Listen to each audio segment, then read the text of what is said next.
Ahí está, muy bien.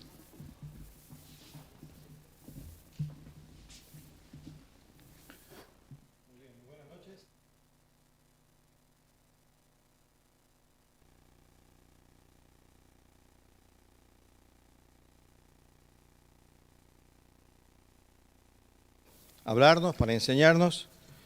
Y continuando con esta serie y dando hoy el último tema, las preguntas que los creyentes se hacen. Antes de entrar directamente en el tema, yo quisiera comunicarles al grupo de oración de la iglesia, a las personas que son nuestros hermanos, de un asunto de salud de una familia muy conocida para nosotros, de la ciudad de Fernández, es la familia Bovetti. Quizás ustedes lo conocen, bueno, es la iglesia donde nosotros nos bautizamos ya hace más de 20 años. La mamá de Germán se encuentra en un estado muy delicado. Lamentablemente los informes médicos no son buenos, no dan muchas esperanzas. Ella está ahora con un cuadro de COVID positivo, pero tiene antecedentes de diabetes, está con neumonía bilateral, y está intubada desde anoche.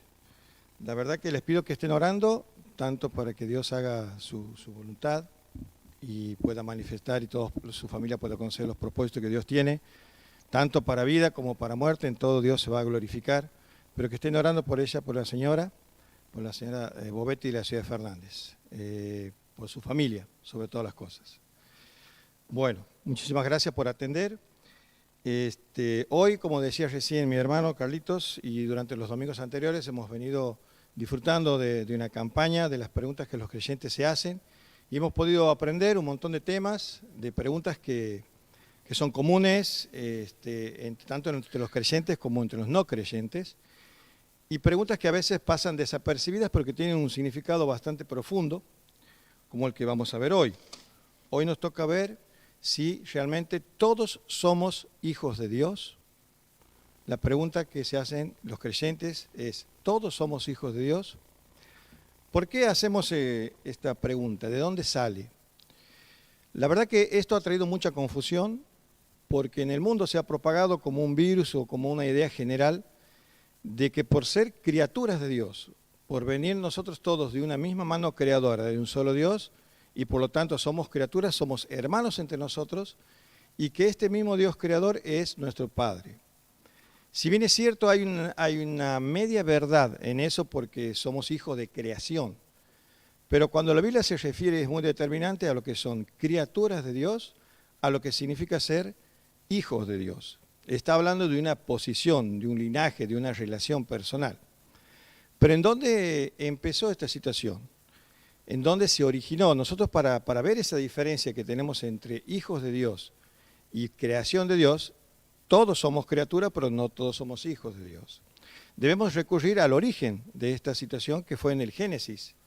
Para los que hoy están frente al televisor, prepárense porque vamos a usar mucho la Biblia. No tenemos la pantalla, pero todo creyente debe manejar su Biblia y dominarla, y hoy va a ser un día, vamos a usar mucho, hay muchos textos para ver, no vamos a ver todos, pero vamos a practicar en la Biblia y vamos a ver qué es lo que la Biblia y la palabra de Dios nos dice con respecto a las ideas y cómo podemos aclararlas. Para poder llegar a un concepto claro debemos recurrir al Génesis, en Génesis 3, donde tenemos el relato de la creación y la creación del primer hombre Adán, nuestro primer padre natural, y la primera mujer Eva, ¿verdad? Bueno, el relato cuenta de que ellos fueron creados en un ambiente de perfección, de gloria, de amistad con Dios, de ellos de disfrutar una santidad, porque no conocían lo que era el pecado, teniendo su libre albedrío, pero disfrutamos de una relación directa con Dios y de todos los beneficios que implicaba la creación al servicio del primer hombre y del primer Adán. Tenían una sola cosa que no debían hacer, y que era no comer de cierto fruto de un árbol del conocimiento del bien y del mal, porque Dios les había prohibido, porque les dijo, el día que ciertamente ustedes desobedezcan, ciertamente se iban a morir. Ahora, conociendo la historia un poco, sabemos nosotros de que cuando interviene el enemigo le dice, no moriréis, sino que sabe Dios que seréis como dioses y tendrán discernimiento del bien y del mal. Ahora, a pesar de eso, la mujer tomó de fruto, pecó y convidó a Adán, su marido, y pecaron los dos. Y fíjate qué curioso que no se murieron ahí. Entonces dirás, bueno, pero ¿quién tenía razón? ¿Si el diablo o Dios? Bueno, nosotros debemos entender que si bien es cierto, no se murieron ahí en forma literal, pero ellos recordemos que eran santos y tenían vida eterna ahí en comunión con Dios. Pero a partir de ese momento, su vida física tenía una fecha de vencimiento. Un día se iban a morir. Dios no le dijo cuándo, le dijo que se iban a morir, pero no dijo cuándo. Pero a partir de ese momento se iban a morir. Pasaron instantáneamente, después de pecar, a estar, dice la Biblia, destituidos. El ser destituido significa sacado al lado, dejado de lado. Significa haber perdido todos los atributos que tenían en esa comunión con Dios al estar con Él, disfrutar de su gloria, y ellos fueron de tal manera expulsados del paraíso, expulsados de esa gloria de Dios por haber cometido pecado, porque dice la Biblia que la paga del pecado es muerte. Y ahora ellos un día se iban a morir, pero la palabra muerte también significa separación. Entonces, ese pecado creó una separación entre el hombre y Dios y la santidad, y fueron expulsados, fueron sacados del paraíso. ¿Y qué pasó allí? Toda la generación siguiente a Adán y Eva no nacieron con Dios en el paraíso en una relación de amistad, una relación de gloria, sin pecado, sino que nacieron fuera del paraíso, en el mundo, en el mundo natural. La Biblia lo llama el mundo natural. Entonces, para que quede claro, todos somos criaturas de Dios, pero no todos somos hijos de Dios. Ahora, al estar en este estado natural, el hombre en este mundo crece con su propio discernimiento de bien y mal, y de esa manera, en lo poco que quedó de esa conciencia corrompida que tenía de un principio por el pecado, siempre la necesidad de buscar un creador. Por eso es que esa idea de ser todos de un mismo Dios creador se convirtió en que todos somos hijos de Dios, cuando esto no es así. ¿Y por qué hacemos tanto hincapié en esto? Porque resulta que entre la posición de ser un hijo natural o el hombre natural y un hijo de Dios hay un abismo y una eternidad de diferencia. Quizás en este mundo vos ves a la gente que tiene un conocimiento de agradar a Dios, y resulta que la Biblia dice que el hombre natural, esto está en 1 Corintios 2:14, dice que el hombre natural no puede percibir las cosas que son del Espíritu de Dios.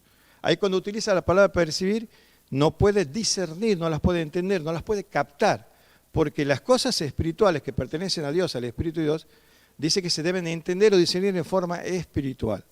Y el hombre natural, en su estado natural, al haber nacido en este mundo lejos de Dios, está espiritualmente muerto o separado de ese Dios creador por el pecado. Por lo tanto, no puede discernir. Por eso es que es tan importante que nosotros, como hijos de Dios, o aquellos que se saben hijos de Dios, la importancia de predicar el Evangelio, la importancia de avisar a la gente de que la fe viene por el oír, y el oír de la palabra de Dios, y que estas personas, como hombres naturales, al no percibir, necesitan que les hables y les digas y le cuentes cuál es el mensaje que Dios tiene en su palabra. Mira, para ver unas cuantas cosas de lo que significa estar en posición de hijo natural, la Biblia es terminante. La Biblia lo llama al hombre natural, lo llama hijo del diablo. Jesús, cuando estuvo en la tierra y se encontró con personas religiosas como los fariseos, que eran celosos de la ley, celosos de un montón de cosas, de cumplir, incluso agregaban cosas a la ley. Sin embargo, Jesús les dijo: ustedes son serpientes, son víboras. Es más, les dije: la voluntad de vuestro padre el diablo queréis hacéis. ¿Por qué? Porque son hombres naturales, son hijos de la ira. Es uno de los tantos títulos que corresponden al estar en una posición de hombre natural que no puede percibir las cosas de Dios. Ahora, este mismo hombre también, al querer agradar a un Dios que sabe que es creador, pensando que es hijo de Dios, se mete en iglesias, se mete en religiones, se compromete a hacer un montón de cosas que lo van a llevar, quizás vos como creyente vas a encontrar como un paralelismo. A ver, ¿cómo lo podemos ilustrar? Tú como hijo de Dios vas en camino hacia el norte, donde tu destino es la vida eterna por las promesas que Dios te da. Y sin embargo, en ese camino paralelo te encuentras con los hijos de este mundo, con los hombres naturales, que tú, al ser un camino paralelo, compartes y ves cosas con ellos, y vas a ver que estas personas, sin saberlo, y porque tampoco se preocupan y porque no lo perciben, quizás van a una iglesia, quizás se visten como cristianos, quizás hablan como cristianos, quizás hacen cosas que corresponden a hijos de Dios, caminan igual, se visten igual, se hablan igual, pero sin embargo, la Biblia dice que hay caminos, esto está en Proverbios 14, 12, hay caminos que al hombre le parecen derechos, pero su fin es un camino de muerte. Y al hablar de muerte está hablando de una muerte espiritual, una muerte eterna. Que si el hombre no se da cuenta de que está viviendo una vida natural, que no percibe las cosas de Dios, una vida que no lleva hacia Dios, está en un camino equivocado, literalmente el infierno, un lugar sin Dios, un lugar del cual no hay vuelta atrás. Por eso es que es tan importante aquellos que son hijos de Dios poder anunciarles la Biblia, poder anunciarles las buenas nuevas de salvación. Bueno, ya conociendo estas cosas, que el hombre se vuelve un religioso y que hace un montón de cosas para agradar a Dios, hay una buena noticia. Hay una forma de que las personas estas, siendo religiosas, vean que la palabra de Dios, la Biblia nos dice que el Hijo del Hombre, el Hijo de Dios, vino a buscar y salvar lo que estaba perdido. Ahora, ¿qué significa esto? Que Jesús, el Hijo de Dios, como dice Juan 3:16, que es un versículo muy conocido, que de tal manera o que de esta manera amó Dios al mundo, que dio a su Hijo unigénito para que todo aquel que en él cree no se pierda, mas tenga vida eterna. Y Jesús vino a este mundo a buscar y salvar lo que se había perdido. ¿Qué es lo que se había perdido? Bueno, se perdió la gloria de Dios, la amistad con Dios, la relación con Dios, porque el pecado que heredamos de Adán y Eva nos condenó, nos separó en forma eterna de ese Dios, y es necesaria una reconciliación con Dios, o es necesario, me voy a adelantar un poquito, un nuevo nacimiento. La Biblia le llama un nuevo nacimiento. Si vamos a leer en Juan capítulo 3, donde tenemos un encuentro de Jesús con un religioso, y vamos a empezar a hablar de lo que significa, según la palabra de Dios, el nuevo nacimiento. Y en Juan capítulo 3, si me siguen en la lectura, vamos a ver que dice, en el versículo 1, había un hombre de los fariseos que se llamaba Nicodemo, un principal entre los judíos. Este vino a Jesús de noche y le dijo, Rabí, que significa maestro, sabemos que has venido de Dios como maestro, porque nadie puede hacer estas señales que tú haces si no está Dios con él. Jesús los respondió diciéndole, de cierto te digo que si no nacieres de nuevo, no puedes ver el reino de Dios. Y Nicodemo le volvió a decir, ¿cómo puede un hombre nacer de nuevo siendo viejo? ¿Cómo puedo nacer? ¿Puedo acaso entrar por segunda vez en el vientre de mi madre y nacer? Jesús le respondió, de cierto te digo que el que no naciere de agua y del Espíritu no puede entrar en el reino de Dios. Lo que es nacido de la carne, carne es. Y lo que es nacido del Espíritu, Espíritu es. Y le volvió a decir, no te maravilles de que te dije que debes nacer de nuevo, que te es necesario nacer de nuevo. Ahí paramos con la lectura. Fíjate que más allá de Jesús atender lo que Nicodemo le decía, Jesús fue a la necesidad de este hombre religioso y fue directo al corazón y decirle hasta 3 veces, es necesario nacer de nuevo. Pero ¿cómo si, vamos a preguntarnos, ¿cómo podemos hacer para nacer por segunda vez? No, lo que le estaba diciendo es necesario que nazcas del Espíritu, porque tu Espíritu está separado, está muerto del Dios santo por el pecado. Debes nacer de nuevo, si no, no hay forma que tú entres al reino de los cielos.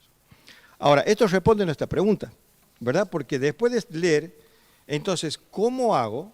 Sería la pregunta, ¿cómo hago para ser un hijo de Dios? ¿Cómo debo hacer? Bueno, en Juan 1:12 también la Biblia nos dice de que Jesús a lo suyo vino, a su propósito, vino a ofrecer su reino, su salvación, y los suyos, su pueblo, no le recibieron. Pero dice, más a todos los que sí les recibieron, a los que creen en su nombre, dice que les dio la potestad de ser llamados hijos de Dios. Fíjate, ahí está, le dio la potestad de ser llamados hijos de Dios. ¿Pero a quiénes? A quienes cumplían con 2 requisitos, creerle y recibirle. Ahora, perfecto, ¿qué es lo que debo creer? Bueno, debo creer no solo en Jesús, sino a Jesús, lo que Jesús vino a hacer, lo que Jesús dijo, y por lo tanto, recibirlo como un regalo, porque la Biblia dice que, y hemos visto que el hombre natural no puede hacer nada por sus obras, porque se debe pagar con sangre inocente, la paga del pecado es muerte, y era necesario que un inocente humano muera y pague, pero como no había ningún humano, Jesús se hizo carne, vino, se hizo hombre, y estando en condición de hombre se humilló hasta la muerte y muerte cruz, dice la Biblia. Y entregó su vida voluntariamente, derramando su sangre, para que todo aquel que cree que Él es el Salvador y lo reciba como un regalo, tenga la potestad, tenga la seguridad de ser llamado un hijo de Dios. ¿Logras ver la diferencia entre lo que es un hombre natural y lo que es ser un hijo de Dios? El hombre natural separado por el pecado de Dios y el Hijo de Dios reconciliado con Dios, de que estaba destituido, pero por la sangre de Cristo, por su sacrificio de cruz, por su sacrificio de amor, por gracia, vuelve a restituir o a satisfacer la necesidad de Dios de estar con Él por el sacrificio de su Hijo. Quisiera que veamos algunos textos que van a certificar esta seguridad de que si vos recibiste y dices haber recibido a Jesús como tu Salvador, la Biblia te da la garantía que eres un hijo de Dios por la decisión que tomaste. Quisiera invitarte a que leas primero en Gálatas, capítulo 3, versículo 6. Vamos a andar rápido con la Biblia porque son muchos textos. Gálatas capítulo 3 y versículo 26, nos va a decir lo siguiente. Versículo 26 dice así: pues todos sois hijos de Dios por la fe en Cristo Jesús. ¿Leíste bien? Todos sois hijos de Dios por la fe en Cristo Jesús. Y ahí, un poquito más adelante, en capítulo 4 y versículos 6 al 7, nos va a decir: y por cuanto sois hijos de Dios, Dios envió a vuestros corazones el Espíritu de su Hijo, el cual clama, Abba, Padre. Así que ya no eres más esclavo, sino hijo, y si hijo, también heredero de Dios por medio de Cristo. Fíjate cómo cambió la posición de ser un hombre natural, de ser un candidato derecho al infierno, pensando que tu vida de religioso, o parecerte un cristiano, o hacer las cosas que tú pensabas que eran buenas, pero no es lo que Dios pide para que tú seas un hijo de Dios. Entonces, tu destino está asegurado en la salvación en Cristo. Y aquí dice: por el Espíritu de Dios clamamos Abba Padre, que es una expresión de cariño, una expresión de decir papito. O sea, es tan estrecha la relación con el Padre Creador que Él te trata verdaderamente como un hijo. Y tú debes tratarlo a Él de la misma manera, porque Cristo murió y derramó su sangre para que esa relación pueda ser posible. También vamos a leer en Romanos, capítulo 8, versículo 14 al 17. Son textos que van a confirmar la decisión. Y nos va a decir así el versículo 14: porque todos los que son guiados por el Espíritu de Dios, estos son hijos de Dios. Pues no habéis recibido el espíritu de esclavitud para estar otra vez en temor, sino que habéis recibido el espíritu de adopción, por el cual clamamos, otra vez dice, Abba Padre. Textos que van confirmando cuál es tu relación. Entonces, hay muchos textos más, pero no lo vamos a leer. Aquí puedes ver los beneficios que obtienes por la posición de ser un verdadero hijo de Dios. Recordá, eres sellado por el Espíritu Santo. El Espíritu Santo viene a morar en ti para ser tu paráclito, para ser tu ayudador. Tienes una herencia, sos un heredero del cielo, coheredero con Cristo. Las promesas de vida eterna son para vos. En fin, un montón de características, un montón de beneficios por ser un hijo de Dios y de beneficios seguros. Ahora, estando esto entendido, de qué significa ser un hombre natural y qué significa ser un hijo de Dios, bueno, la pregunta es para ti, obvia. ¿En qué lado estás? ¿Eres un hombre natural? ¿Eres quizás una persona que no discierne las cosas de Dios y nunca entendió que tu camino es derecho, pero tiene un fin de muerte si no tienes a Cristo en tu corazón? Si no lo recibiste, si no entendiste su mensaje, entonces la respuesta para ti es, como Jesús le dijo a Nicodemo 3 veces, debes nacer de nuevo. Es necesario que nazcas de nuevo, si no, no hay forma por tus propios méritos. Para que tu posición cambie y los beneficios sean las expectativas sean totalmente diferentes. Ya no más hijo del diablo, no más hijo de ira, no más un destino de infierno, sino aferrarte a las promesas en Jesús, lo que dijo Jesús y las promesas de la palabra de Dios que te dan la seguridad y la paz de tener un destino eterno por el mensaje de Cristo. Ahora, estas son algunas de las características de los hijos de Dios, pero no vamos a ver las características de los hijos de Dios, porque siempre cuando hablamos de derechos, bueno, tienes el derecho, un montón de derechos, y exigimos derechos, ¿verdad? Por ser hijo de Dios, y exigimos bendiciones, y esperamos que Dios nos prospere, que nos haga esto, pero muchas veces hacemos hincapié en los derechos, pues nos olvidamos de las obligaciones. Y las obligaciones, aunque muchas veces nos cueste afrontarlas, nosotros somos siervos de Dios, hijos de Dios, siervos libres, lo hacemos por amor, y tenemos responsabilidades con respecto a eso. Entonces, si tú te consideras un hijo de Dios, yo quisiera ver hoy 3 puntos claves que nunca pueden estar ausentes en aquel que se llama un hijo de Dios. Son cosas que no pueden estar ausentes. Son muchos los puntos, pero vamos a ver 3. El primer punto es la fe. El segundo punto es el temor. Y el tercer punto es la perseverancia o la constancia. Vemos el primer punto, la fe. ¿Por qué hablamos de la fe? Si bien es cierto, la fe salvífica es aquella que depositaste en la persona de Cristo en su sacrificio y te hace apto para un nuevo nacimiento y para ser sellado por el Espíritu Santo y para ser propiedad de Dios. Pero no voy a hablar tanto de esta fe en Cristo para salvación, sino que me gustaría contarles o hablarles algo de lo que es la fe no en Dios, sino a Dios, de lo que Dios dice en su palabra, de lo que esto realmente significa. Una fe que debe ser ejercitada, puesta en práctica, para un beneficio de un hijo de Dios. ¿Y cuál sería el beneficio? Cuando tú obedeces y pones en práctica la madurez espiritual. Y llegar al ideal de lo que Dios dice en su palabra, de ser cada vez más parecido al ejemplo que tenemos supremo, que es la persona de Cristo. Quizás, obviamente, nunca lo vamos a llegar a ser, porque tenemos pecado. Pero la idea es la madurez, el crecer. Un paso adelante, un paso más, para poder parecernos y que la gente vea en nosotros lo que dice la Biblia, y no tanto escucharnos a nosotros. Entonces, el objetivo de la fe puesta en práctica es creerle a Dios y cómo yo puedo demostrar que creo a sus promesas, que creo a su palabra. Quisiera invitarlos a leer algunas características y vamos a ir al libro de Colosenses, que está un poquito más adelante, después de Filipenses, y vamos a ir al capítulo 2 y versículo 6, y vamos a leer varias cosas interesantes que nos van a llevar a pensar y a analizar nuestra vida como hijos de Dios. Si lo tienen, Colosenses capítulo 2 y versículo 6 dice así: por lo tanto, de la manera que habéis recibido al Señor Jesucristo, siempre cuando lean un por lo tanto es una consecuencia, porque viene del relato anterior, ¿verdad?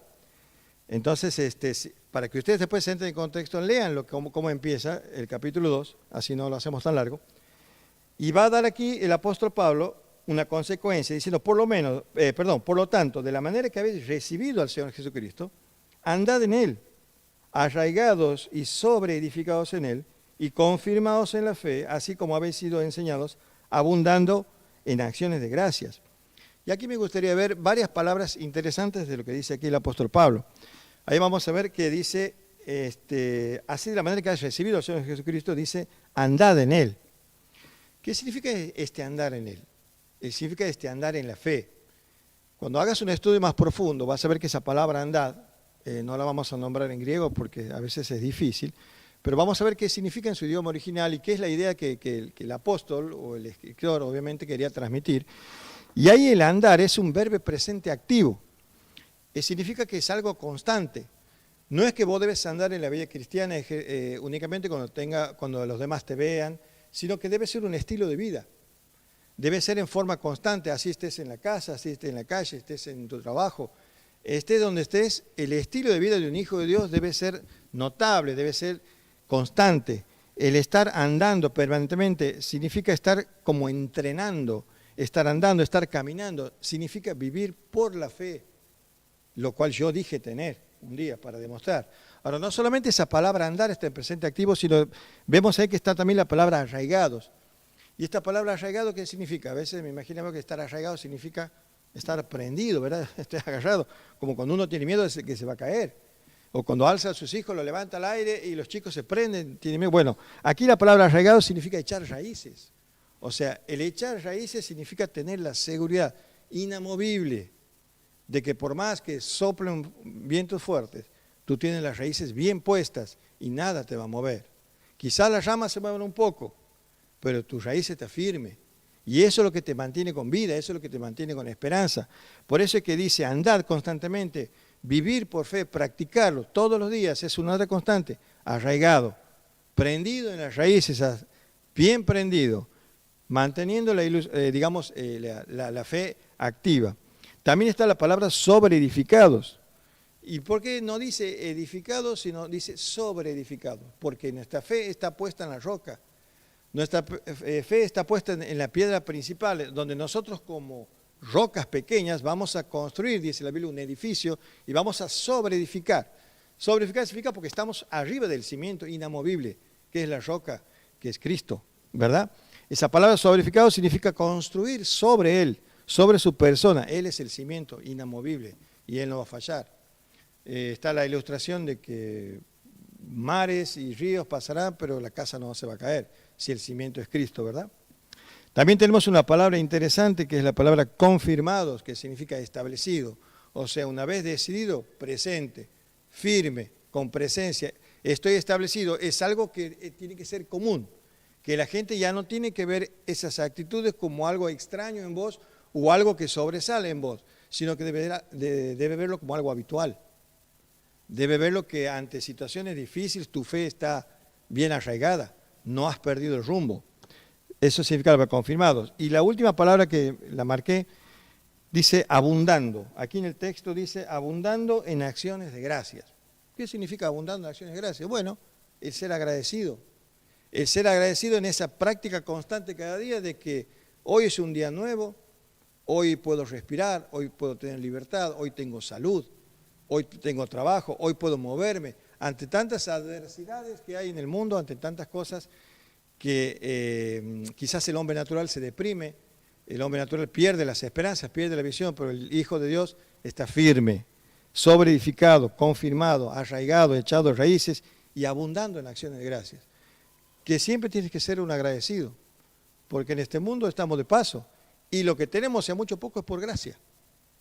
O sea, ¿qué significa? Que no lo mereces, pero sin embargo la misericordia de Dios, que es la otra palabra, que te da lo que no mereces, quizás.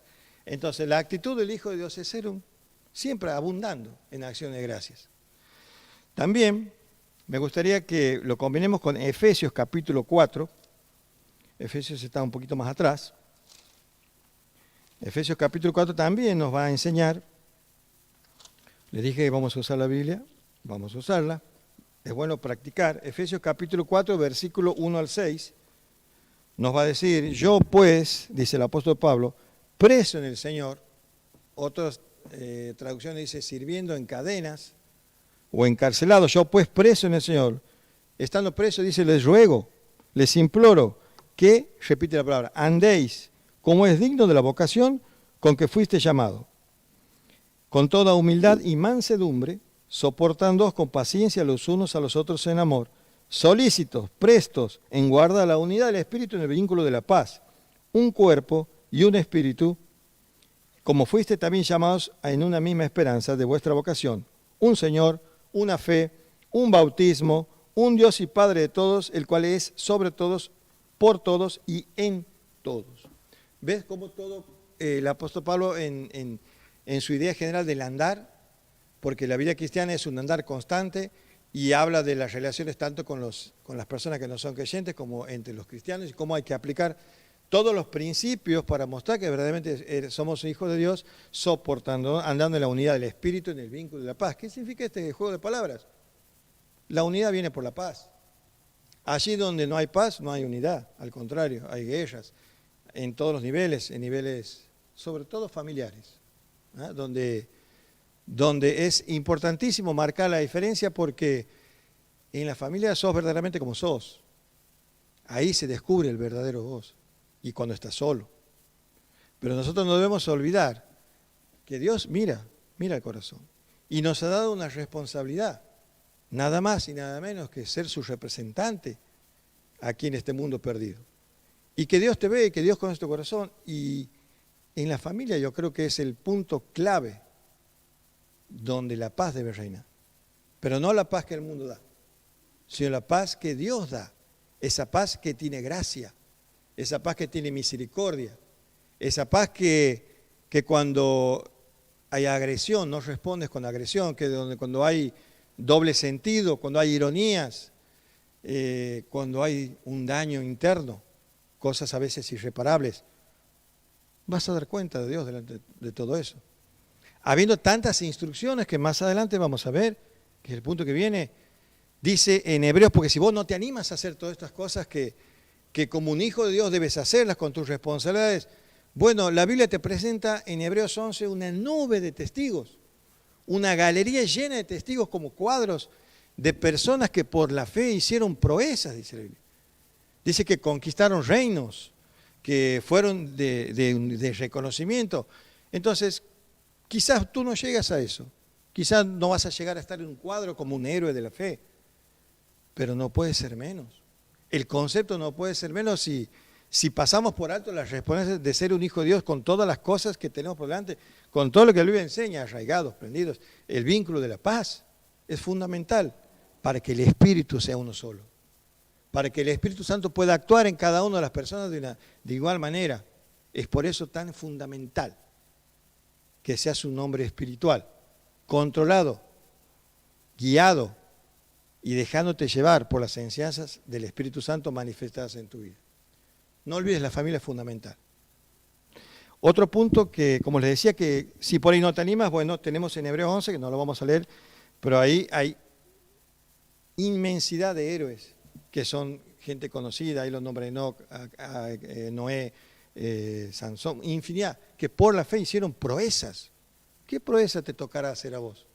¿Hasta qué punto Dios tiene que trabajar con vos para que, o conmigo, para que Dios te pueda llevar un hombre de proezas? Un hombre donde tiene un corazón receptivo a las enseñanzas de Dios y pueda actuar en consecuencia. Lo sabes vos y nadie más que vos. Es por eso que la fe no solo puesta para salvación, sino la fe puesta para obrar, para crecer, para madurar. Porque ¿sabes qué es lo más duro para el Hijo de Dios o esto? Que ahí en el versículo 6 del capítulo 11, es como si se hubiera metido un versículo en medio de los héroes. Y dice así, si lo lees al versículo 6, pero sin fe es imposible agradar a Dios. Porque es necesario que el que se acerca a Dios crea que Dios existe. Porque Dios es galardonador, es un premiador a todo aquel que le cree y se acerca a Él porque sabe que Dios está ahí. Entonces, si esa fe no la pones en práctica, si la dejas a un lado y te manejas con recursos naturales, humanos, pecaminosos, sin fe es imposible agradar a Dios. Por más que hagas cosas buenas, por más que hagamos cosas con buena intención, pero si no aplicas la fe, y esto significa meterte bajo los mandamientos de Dios, hacer las cosas de acuerdo a lo que Dios dice, sin fe es imposible, no pierdas el tiempo. Así que es bueno analizar dónde, o sea, la fe está puesta para salvación, sos salvo. Ahora, ¿hasta dónde eres capaz de crecer, de madurar, poniendo en práctica estos rápidos consejos que podemos ir viendo? Como el primer punto, porque el tiempo vuela.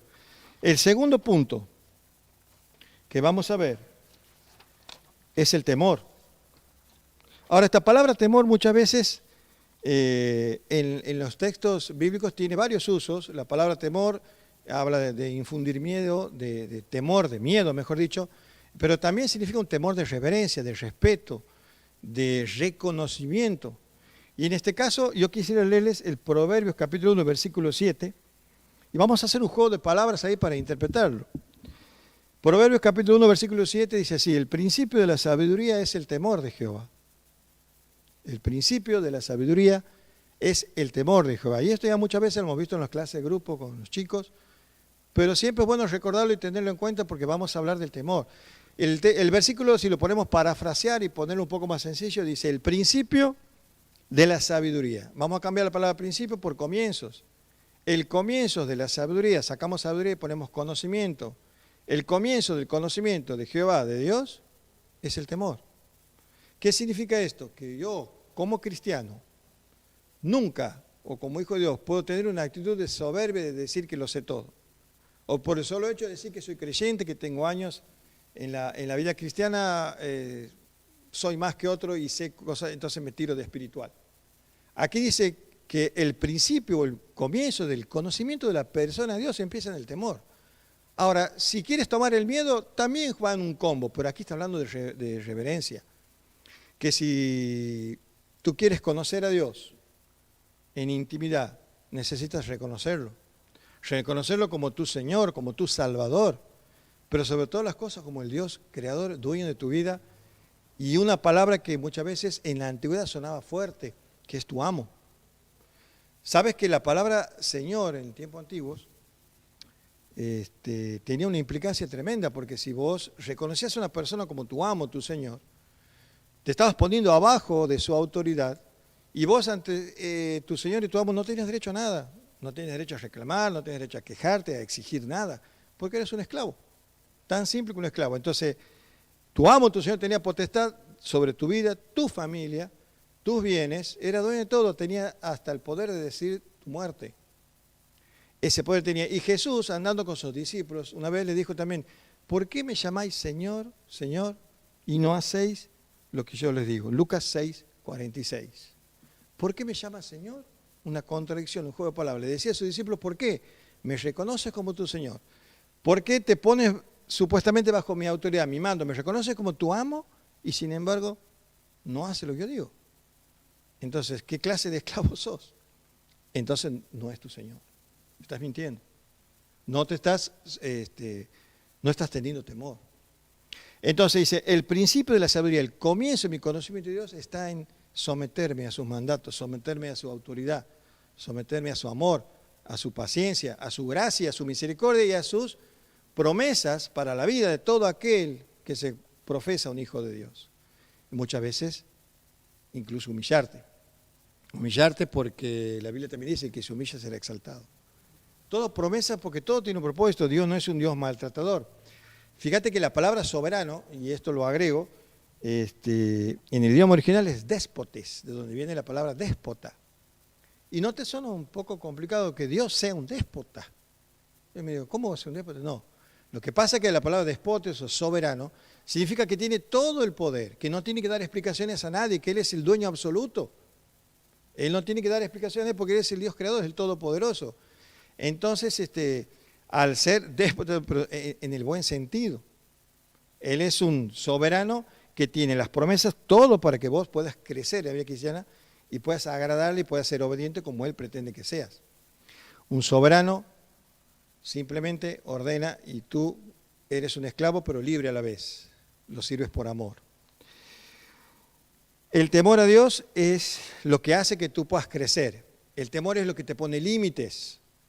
El temor a Dios es lo que te hace conocerlo más en intimidad y puedas descubrir tu corazón cada día más ante Él para que Él pueda trabajar cada día en sacar todas aquellas cosas que muchas veces te hacen salir de su límite. Quisiera llevarte a Proverbios también 14, 27, donde vamos a ver todo lo que Dios dice con respecto al temor. Y en Proverbios 14, 27 dice así. 14, 27 dice, el temor de Jehová es manantial de vida, para apartarse de los lazos de la muerte. Fíjate que es clarísimo. El apartarse de los lazos de la muerte significa de que todo aquello que te pueda hacer pecar. Es ver los límites, unas señales de advertencia, hasta aquí puedes llegar, no más porque vas a pecar y el pecado te va a quitar la comunión con Dios. También quiero llevarte a 2 Corintios capítulo 1. 2 Corintios capítulo 1 y capítulo 7 y versículo 1. Mi Biblia parece que no tiene 2 Corintios. No, sí. 2 Corintios capítulo 7 y versículo 1 dice así. Así que, amados, puesto que tenemos tales promesas, limpiémonos de toda contaminación de carne y de espíritu, perfeccionando la santidad en el temor de Dios. ¿Ves? Todo lo ahora es una invitación. Limpiarse de la contaminación de la carne. ¿Qué significa esto? No prestar atención a los deseos de la carne, porque los deseos de la carne son contra el espíritu, dice la Biblia. Y se oponen entre sí para que pongas límites, para que no hagas lo que vos quieras. El espíritu es el que debe guiarte, que te pone los límites. También quiero llevarte a 1 Pedro capítulo 1. 1 Pedro capítulo 1 y versículo 17 al 19, que dice así. Y si invocáis por Padre a aquel que sin acepción de personas juzga según la obra de cada uno, conducíos en temor todo el tiempo de vuestra peregrinación, sabiendo que fuisteis rescatados de vuestra vana manera de vivir, la cual recibisteis de vuestros padres, no con cosas corruptibles, como oro o plata, sino con la sangre preciosa de Cristo, como de un cordero sin mancha y sin contaminación, ya destinado desde antes de la fundación del mundo, pero manifestado en los posteriores tiempos por amor de vosotros, y mediante el cual creéis en Dios, quien le resucitó de los muertos y le ha dado gloria, para que vuestra fe y esperanza sean en Dios. Todas invitaciones que si vos invocas por Padre, que si eres un hijo de Dios, como tú te crees que sos, y que lo confirmas en la Biblia, bueno, todo el tiempo de tu peregrinación, conducite con temor. El temor es el que te marca los límites. El temor es aquel que te lleva a una intimidad con Dios. Y la Biblia dice que la intimidad del Señor es con aquellos que lo temen. Es aquellos que se humillan ante Él, ante su poder, ante su grandeza, y la comunión íntima de Jehová es con los que lo temen. Así dice el texto. Entonces, nunca perdamos el temor. Nunca nos creamos más de lo que somos. Porque la vida cristiana no es cuántos años tienes de creyente, sino que cuán creyente has sido en todos estos años. Sería al revés, ¿verdad? ¿Qué tan creyente has sido en tantos años? ¿Hasta qué punto has madurado? ¿Hasta qué punto conoces a Dios? A tal punto de crecer en el andar cada día para ser cada día más parecido a la imagen de nuestro Salvador. Nunca perdamos el temor, nunca dejemos de ponernos debajo de su control, de humillarnos ante su presencia y recordar que Él es nuestro Señor y nuestro Salvador y lo que esto implica. El tercer punto, ya finalizando para que no se les haga tan largo, es la perseverancia en la esperanza. Esta palabra perseverancia también tiene varios usos. No lo decimos en el griego porque es complicado, pero perseverar tiene varias implicaciones de acuerdo al contexto, al igual que la palabra temor. El contexto es lo que determina el uso de esta palabra. Y la perseverancia significa soportar, significa ponerse bajo de él, aguantar, permanecer debajo, resistir, insistir. Un montón de cosas que nos llevan en la vida cristiana a pasar por diferentes situaciones en las cuales vamos a poner en práctica todos los usos de la palabra perseverancia. La diferencia que el Hijo de Dios tiene una perseverancia y tiene una constancia y tiene un transitar con una esperanza. La esperanza bienaventurada lo llama la Biblia, la esperanza de la pronta venida de nuestro glorioso Salvador. Pero la esperanza puesta en que a pesar de las situaciones, a pesar de las enfermedades, a pesar de las contrariedades, a pesar de nuestro propio carácter, a nuestras ideas, a nuestro propio yo que siempre está luchando constantemente con la parte espiritual, a pesar de eso debo perseverar. Perseverar con la mente puesta en el Salvador, que la promesa primero de vida eterna está asegurada, pero en el transitar de lo que es la madurez debo permanecer bajo el cuidado de Dios. La idea es permanecer con alegría, con gozo, aunque parezca contrario, que Santiago muchas veces dice, y tenés gozo cuando halléis en diversas pruebas, pero es medio raro, porque ¿qué te quiere decir Dios con esto? Que Dios tiene el control de todo, que así nosotros por más que nos preocupemos, cabecemos la pared, nos enojemos, hagamos lo que hagamos, Dios no pierde el control. Y sin embargo esas cosas son para madurarnos, para sacarnos las cosas que aún nos faltan para crecer, para hacernos mejores, más parecidos cada vez a su Hijo Jesucristo. Nuestra mirada y nuestra perseverancia debe estar puesta y dirigida en la persona de Cristo, centrada únicamente en Él, porque Él es el autor y el consumador de nuestra fe, de nuestra vida, como dice la Biblia. Y un ejemplo de perseverancia, vamos a leer en Santiago 1:25. El libro de Santiago está allí antes que 1 Pedro, unas páginas atrás. Santiago capítulo 1, versículo 25 dice así, para apoyar lo que estamos diciendo. Mas el que mira atentamente en la perfecta ley, en la palabra de Dios, la de la libertad, y persevera en ella, no siendo oidor olvidadizo, sino un hacedor de la obra, éste será bienaventurado en que dice, en lo que hace. Ahora, qué importante que es la perseverancia, aquel que presta atención, que pone su mirada, que pone el foco en lo que la palabra de Dios dice, en la de la libertad, porque somos libres de la condenación del pecado.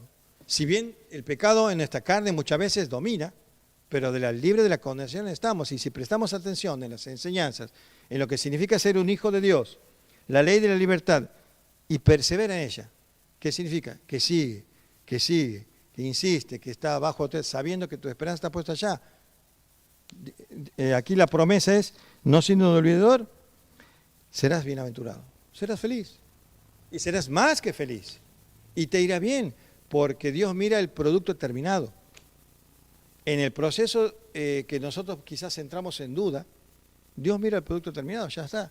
Y cuando es necesario que pases por esa escuela, hasta que llegues y puedas mirar hacia atrás y terminar diciendo, el Señor tenía razón.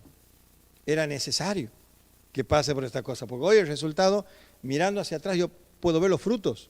¿En cuántas cosas perseveraste en tu vida cristiana? ¿En cuántas cosas perseveré? Aferrado a la fe, echando raíces, mostrando que a pesar de las tormentas, tus raíces estaban puestas en la roca inamovible. Y hoy, a través de los años, vos puedes mirar hacia atrás y decir, era necesario. Hoy puedas mirar quizás tu familia, mirar tus hijos, mirar y decir, fue necesario pasar por esta cosa porque de otra manera, humanamente, hubiera sido imposible. Hubiera sido imposible.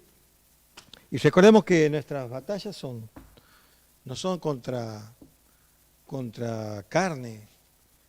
¿Por qué la Biblia dice que no es contra carne? Porque si es espiritual.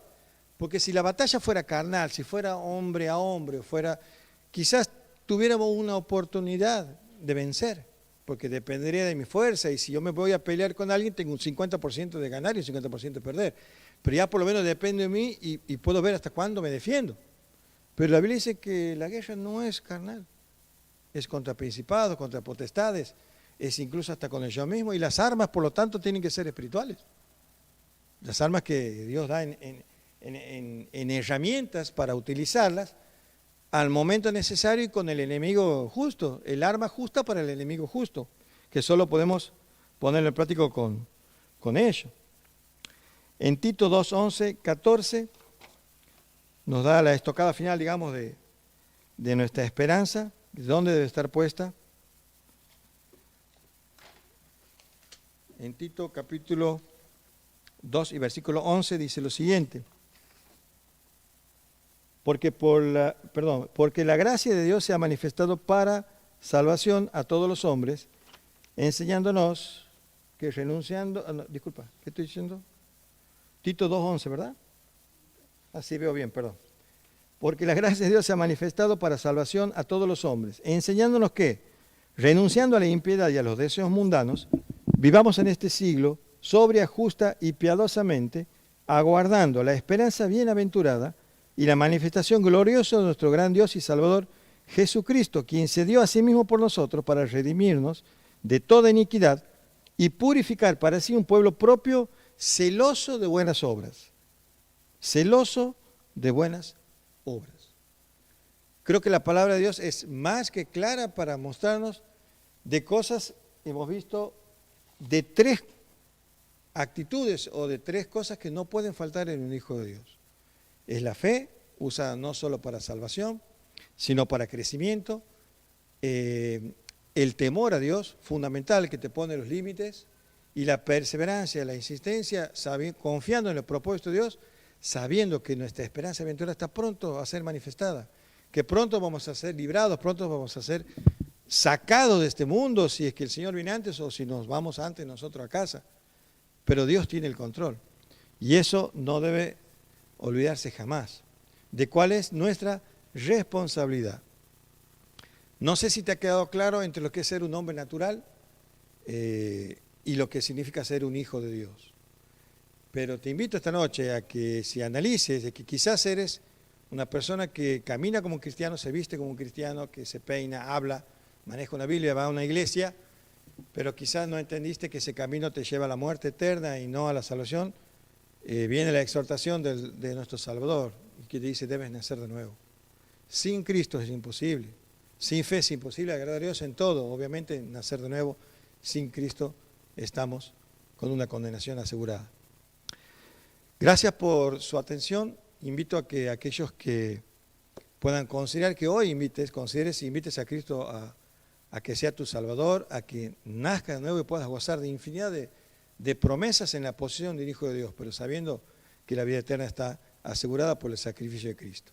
Muy buenas noches, gracias por su atención y le voy a pedir a nuestro anciano y pastor Daniel para que venga a terminar orando y dando gracias a ustedes y será hasta un próximo domingo si Dios así lo permite. Gracias.